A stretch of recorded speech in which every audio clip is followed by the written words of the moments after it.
Eutelsat est une société qui a été créée au début des années 80, dont le cœur de métier est en fait l'exploitation de la capacité spatiale. Donc Eutelsat est en fait un opérateur de satellite, le 3e opérateur mondial, qui est composé d'un effectif de 475 salariés, dont 80 travaillent sur ce site.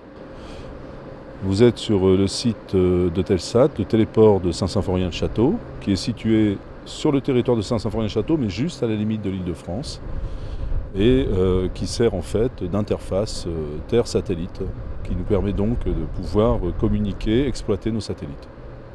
Alors ce téléport est en fait assez polyvalent dans le domaine du spatial, puisqu'on exerce la quasi-totalité des métiers possibles dans ce domaine.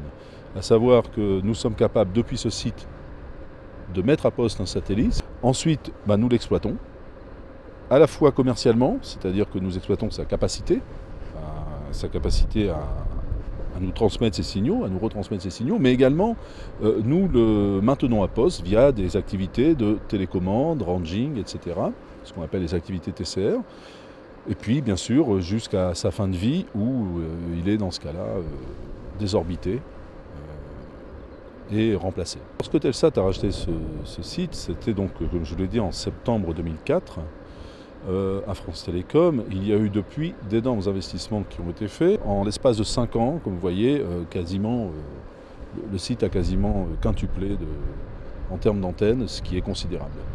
Et qui donne une mesure des investissements effectués qui se chiffrent à plusieurs millions d'euros.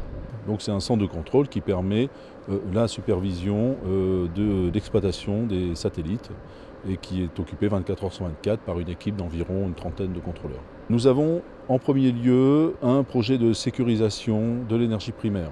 Par ailleurs, des projets beaucoup plus larges, d'envergure beaucoup plus large, sont sur les rails d'Eutelsat avec le lancement l'année prochaine du satellite KASAT.